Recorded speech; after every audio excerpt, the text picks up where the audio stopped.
Astro தமிழன் channel மூலம் உலகம் முழுவதும் வாழும் நமது சகோதர சகோதரிகளுக்கு அன்பான வாழ்த்துக்கள் மற்றும் நல்வாழ்த்துக்கள். இன்றைய பதிவு ஜூன் மாதத்திற்கான ராசிகளை பற்றியது. ஜூன் மாதத்திற்கான கிரக நிலைகளை பார்ப்போம். சுக்கிர பகவான் மேஷத்தில் இருக்கும்போது சூரியன் ரிஷபத்தில் இருக்கிறார். அதாவது இந்த சூரியனின் பெயர்ச்சி சரியாக 15/6/2025 அன்று ரிஷபத்தில் இருந்து மிதுனத்திற்கு பெயர்ச்சி ஆகிறது.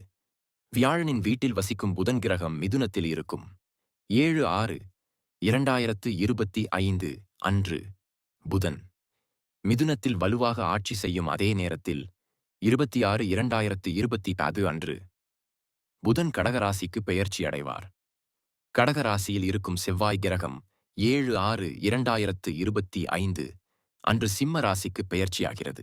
இந்த பதிவில் ஜூன் மாதத்தில் எந்த கிரக அமைப்புகளின் அடிப்படையில் கேது சிம்ம ராசியிலும் ராகு கும்ப ராசியிலும் சனி மீன ராசியிலும் இருக்கும்போது அதன் பலன்கள், சாதக பாதகங்கள், என்ன செய்ய வேண்டும், என்ன செய்யக்கூடாது, எந்த தெய்வத்தை வழிபட வேண்டும் என்பதை பற்றி பார்ப்போம். அதற்கு முன் நீங்கள் முதல் முறையாக எங்கள் சேனலை பார்க்கிறீர்கள் என்றால் சப்ஸ்கிரைப் செய்ய மறக்காதீர்கள். மிதுன ராசி அன்பர்களே, இந்த ஜூன் மாதம் 6ஆம் தேதி உங்கள் ராசிக்கு வந்து மிகுந்த பலத்துடன் ஆட்சி செய்வார். குரு இருந்தாலும் நிச்சயமாக உங்கள் எண்ணங்கள், செயல்கள் மற்றும் யோசனைகள் பலப்படுத்தப்படும். இந்த ஜூன் மாதம் நீங்கள் நினைப்பதை செயல்படுத்தக்கூடிய மாதமாக இருக்கும். சில பெரிய மனிதர்களுடன் தொடர்புகள் உருவாகும். குருக்களின் ஆசீர்வாதங்களும் உள்ளன. ராசிநாதன் வலுவடைந்து வருகிறார். புதன் நல்லவர், புத்திசாலி நல்லவராக இருக்கப் போகிறார். நல்ல அறிவு, நல்ல ஞானம், என்ன செய்ய வேண்டும், எது கெட்டது, எது நல்லது, அந்த ஞானம் இந்த மாதம் மிதுன ராசிக்கு சிறப்பாக இருக்கும். இது இரு பரிமாண கிரகம் என்று சொல்லக்கூடிய மாதம் இது. சுக்கிரன் 11வது லாப வீட்டில் அமர்ந்திருப்பதால் செல்வத்திற்கு எந்த பஞ்சமும் இருக்காது. பணம் உங்கள் பாக்கெட்டை ஏதோ ஒரு வடிவத்தில் நிரப்பும். குறைந்தபட்சம் கடைசி நிமிடத்தில் உங்களுக்கு தேவையான பணம் உங்கள் பாக்கெட்டை அடையும். இந்த ஜூன் மாதம் சிறப்பு வாய்ந்ததாக இருக்கும். இதில் மாற்றுக் கருத்து ஏதுமில்லை. கேது 3வது வீட்டில் இருக்கிறார். இது முயற்சியின் இடம். இது தைரியத்தையும் வலிமையையும் தருகிறது. கேது 3வது வீட்டில் இருக்கிறார். இது நல்லது. கேது 3வது வீட்டில் இருக்கிறார். இது தைரியத்தையும் பலத்தையும் தருகிறது. கேது 3வது வீடு, இது நல்லது. கேது உபஜய வீட்டில் இருக்கிறார். அதாவது மிதுன ராசிக்கு நல்ல தைரியமும் எதையும் செய்ய வலிமையும் இருக்கும். இந்த மாதம் மிதுன ராசிக்கு தைரியம் இருக்கும். பார்ப்போம். உங்களுக்கு அந்த ஆர்வம் இருந்தால் வெளிநாடுகளுக்கு பயணம் செய்யும் பாக்கியம் உங்களுக்கு கிடைக்கும்.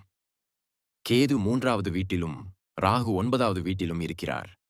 எனவே இந்த மிதுன ராசிக்கு குறுகிய தூர பயணங்கள் மற்றும் நீண்ட தூர பயணங்களில் நன்மைகளைத் தரக்கூடிய ஒரு அமைப்பு உள்ளது. மிதுன ராசிக்கு கடலை கடக்கும் திறன், அதாவது அவர்கள் தங்கள் சொந்த ஊருக்கு வெளியே பயணம் செய்யலாம். வாய்ப்புகளை உருவாக்கும். இந்த பத்திரப்பதிவு செய்யாத அல்லது ஜாமீன் பத்திர கையெழுத்திடாத எவரும் கொஞ்சம் கவனமாக இருக்க வேண்டும். எழுதும் விஷயத்தில் கேது 3வது இடத்தில் அமர்ந்திருப்பதால் கொஞ்சம் கவனமாக இருங்கள். கேது இருக்கும்போது சில தடைகளை தரக்கூடிய ஒரு அமைப்பு உள்ளது.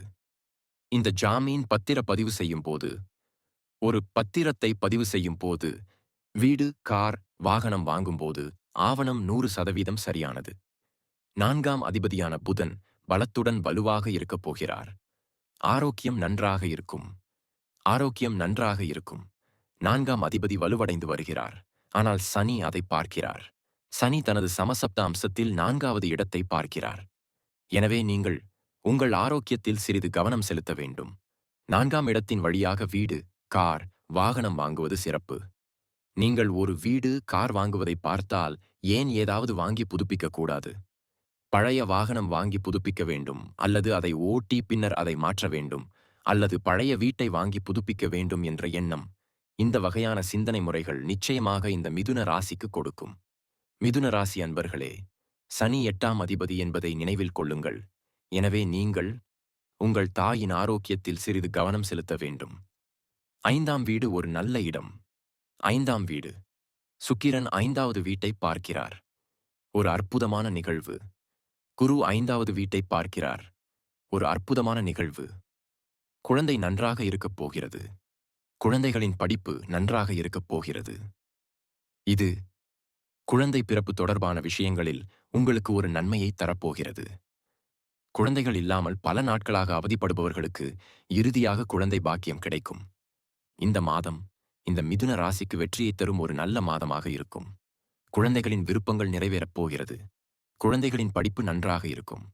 ஏனென்றால் குருவும் புதனும் இணைந்திருப்பதால் உங்கள் ராசி உங்கள் தலையில் அமர்ந்திருக்கிறது. இதைத்தான் நான் படிக்கப் போகிறேன், இதைத்தான் நான் செய்யப் போகிறேன். அதற்கு குருக்களின் ஒத்துழைப்பு உங்களுக்கு கிடைக்கும். பெரியவர்களிடமிருந்தும் உங்களுக்கு ஆசிகள் கிடைக்கும். இந்த ஜூன் மாதம் நிச்சயமாக நீங்கள் விரும்பும் கல்வி முறைகளை தேர்வு செய்யக்கூடிய ஒரு மாதமாக இருக்கும். பண்டைய நன்மைகள் வலுப்பெறப் போகின்றன. குடும்ப தெய்வத்தின் கோவிலுக்குச் செல்வதைத் தவிர வேறு மாற்று இல்லை. அதைச் செய்வதற்கு வேறு வழியும் இல்லை. நீங்கள் என்ன செய்தாலும் இந்த மாதம் ஒரு முறை குல தெய்வத்தை தரிசித்து உங்கள் விருப்பங்களை நிறைவேற்றினால் அவை நிச்சயமாக நிறைவேறும். திருமணம் நடக்குமா? சுப காரியங்கள் நடக்குமா? மிதுன ராசியை பார்த்தால் கடந்த ஒரு வருடமாக 7ஆம் அதிபதியான குரு பகவான் 12ஆம் இடத்தில் இல்லை. திருமணப் பிரச்சனைகள் அவர்கள் திருமணமானவர்களாக இருந்தாலும் சிறிய கருத்து வேறுபாடுகள் அவர்களுக்கு உந்துதலை கொடுத்து வந்த ஒரு நிகழ்வு இப்போது மாறிவிட்டது. திருமணமாகாத இந்த மிதுன ராசிக்கு திருமணம் நிச்சயிக்கப்படும். திருமண உறவுகள் மேம்படும். மேலும் அவர்களின் அந்தஸ்துக்கு ஏற்ற மணமகனை கண்டுபிடிக்க வாய்ப்புகள் உருவாக்கப்படும். திருமணத்தை ஒரு நல்ல நிகழ்வாக நீங்கள் கருதினால் அது உங்களுக்கு ஒரு நன்மை. நீங்கள் எதிர்பார்த்தபடி விஷயங்கள் நடக்கவில்லை என்றால் நீங்கள் இப்போது அவர்களைப் பற்றி யோசிப்பீர்கள். நீங்கள் விரும்பியபடி செலவு செய்ய அனுமதிக்கும் ஒரு அமைப்பு உள்ளது. இந்த காலம் சிறப்பு வாய்ந்தது. ஏனென்றால் நீங்கள் சந்திப்பவர்கள் மூலம் நல்ல விஷயங்கள் மூலம் சமூகத்தில் நல்ல பெயரை உருவாக்க முடியும். இதுவரை நீங்கள் யார்? முன்பு தெரியாத நிகழ்வுகள் இப்போது தெளிவாக தொடங்கியுள்ளன. அது நிச்சயமாக புகழ் பெறுவதற்கான வாய்ப்புகளை உருவாக்கும். ஐயா, ராகு 9வது வீட்டில் அமர்ந்திருந்தால் அது அவரது செல்வத்தை கெடுக்குமா அல்லது அவரது தந்தையின் செல்வத்தை கெடுக்குமா? தந்தையின் உடல்நலம் தொடர்பான விஷயங்களில் கொஞ்சம் கவனம் செலுத்துங்கள். இந்த மாதத்தின் 3ஆம் பாதியில் சூரியன் 12ஆம் வீட்டில் இருப்பதால் இது ஒரு விரைவான வீடாகும். சில மருத்துவமனை பிரச்சனைகள் இருக்கும். அதாவது மருத்துவமனைக்குச் செல்வது சில செலவுகளை உருவாக்கும். ஆனால் அது அதை கெடுக்கப் போகிறது என்றால் ராகு 9வது வீட்டில் இருந்தாலும் அது பெரிய சேதத்தை ஏற்படுத்தாது. ஏனெனில் குருவின் பார்வை அந்த ராகுவின் மீது உள்ளது. அதே நேரத்தில் இந்த மாதம் 15ஆம் தேதிக்குப் பிறகு சூரிய பகவான் உங்கள் ராசியில் இருப்பார். எனவே உங்கள் தாய் அல்லது தந்தை தொடர்பான சிறிய மருத்துவமனை செலவுகளை நீங்கள் செலுத்த வேண்டியிருந்தாலும் இந்த மாதத்தின் பிற்பகுதியில் அதை சரி செய்ய வாய்ப்புகளை உருவாக்கும். நீங்கள் இந்த ஜாதகத்தை பார்த்து இதுபோன்ற மாற்றங்கள் ஏற்படக்கூடிய காலம் இருக்குமா என்று பார்த்தால் சனி 10வது வீட்டில் அமர்ந்திருப்பார். சனி 10வது வீட்டில் இருக்கிறார். 8வது அதிபதியாக இருக்கும்போது 10வது வீட்டில் சனி சிறிய அழுத்தங்களையும் ஏற்படுத்தும். 8வது அதிபதியாக வேலை செய்யும் போது ஒரு சிறிய அழுத்தம் மற்றும் பதற்றம் உங்களுக்கு இவை அனைத்தையும் தரும். சோம்பல் உங்களுக்கு இதையெல்லாம் தரும். ஆனால் 9ஆம் அதிபதி 10வது வீட்டில் இருக்கும்போது அது திடீர் பதவி உயர்வை தரும். உங்களுக்கு திடீர் இடமாற்றத்தை தரும் வேலை கிடைக்கும். வேலை இல்லாதவர்களுக்கு நல்ல வேலைகள் கிடைக்கும். வேலை மாற்றங்கள் அனைத்தும் சிறப்பு வாய்ந்ததாக இருக்க வாய்ப்புள்ளது. எனவே இந்த மாதம் இயற்கையாகவே உங்களுக்கு நல்லதாக இருக்கும். சுக்கிரன் 11ஆம் வீட்டில் இருக்கிறார். இது மிகவும் நல்ல அறிகுறி. 12ஆம் வீடு 12ஆம் வீட்டில் இருப்பதால் வெளிநாடு, வெளிநாடு மாநிலத்திற்கு மாநிலம் மாறுகிறது.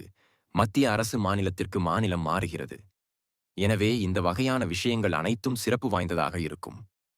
நீங்கள் நிறைய பேரை பார்த்திருந்தால் அரசு வேலைக்குச் செல்லும் யோசனை இந்த மாதத்தின் பிற்பகுதியில் உங்கள் நினைவுக்கு வரும். ஏனென்றால் சூரியன் அங்கு சென்று அமர்வார். உங்கள் ராசி உங்கள் மூளையில் அமர்ந்திருக்கும். இது நிச்சயமாக அரசாங்க வேலை மற்றும் அரசு தொடர்பான விஷயங்களில் பின்தங்கியிருப்பவர்களுக்கு வெற்றியை தரும் அமைப்புகளையும் வாய்ப்புகளையும் உருவாக்கும். நீங்கள் ஒரு நல்ல வழிபாட்டை கருத்தில் கொண்டால் ஒவ்வொரு வியாழக்கிழமையும் தட்சிணாமூர்த்தியை சென்று வழிபடும்போது உங்களுக்கு நிச்சயம் நல்ல வழிகள் பிறக்கும். தொழில், திருமணம் மற்றும் குழந்தைகள் தொடர்பான உங்கள் அனைத்து பிரச்சனைகளும் நிச்சயமாக தீர்க்கப்படும். நான் இப்போது குறிப்பிட்டது இந்த ஜூன் மாதத்தின் பொதுவான பலன். கலாச்சார அடிப்படையில் நீங்கள் துல்லியமான முடிவை விரும்பினால் உங்கள் ஜாதகத்தில் கிரகங்கள் எப்படி இருக்கின்றன, நீங்கள் எந்த வகையான ஆதிக்கத்தை கொண்டிருக்கிறீர்கள், உங்களுக்கு என்ன நிலை உள்ளது, உங்கள் தற்போதைய தசநாதன், புத்திநாதன், அந்தரநாதன், சுகமநாதன் எந்த வகையான தன்மையை கொண்டுள்ளார் என்பதைப் பொறுத்து நீங்கள் என்ன கேள்வியை கேட்டாலும் 2025இல் எங்கள் சொந்த தொழிலைத் தொடங்க எங்கள் ஜாதகத்தில் விதி உள்ளதா? அப்படியானால் எப்போது? நமது சொந்தத் தொழிலைத் தொடங்கலாம். எந்த படிப்பை படிக்க வேண்டும்? எந்த ஒரு பாடத்தையும் படித்தால் நமது எதிர்காலம் நன்றாக இருக்கும் என்பதை உங்கள் ஜாதகம் குறிக்கிறது. திருமணம் தடைபடுகிறதா? உங்களுக்கு எப்போது திருமணம் நடக்கும்? எப்போது குழந்தைகள் பிறக்கும்? உங்களுக்கு எப்போது இடமாற்றம் அல்லது பதவி உயர்வு கிடைக்கும்? இது போன்ற கேள்விகளுக்கு நாங்கள் துல்லியமான பதில்களை வழங்க முடியும். நீங்கள் எங்கள் சேனலை முதல் முறையாக பார்க்கிறீர்கள் என்றால் மறக்காமல் சப்ஸ்கிரைப் பண்ணுங்க. மற்றும் பக்கத்தில் உள்ள பெல் பட்டனையும் ஆல் என்கின்ற நோட்டிஃபிகேஷனும் கிளிக் செய்யவும்.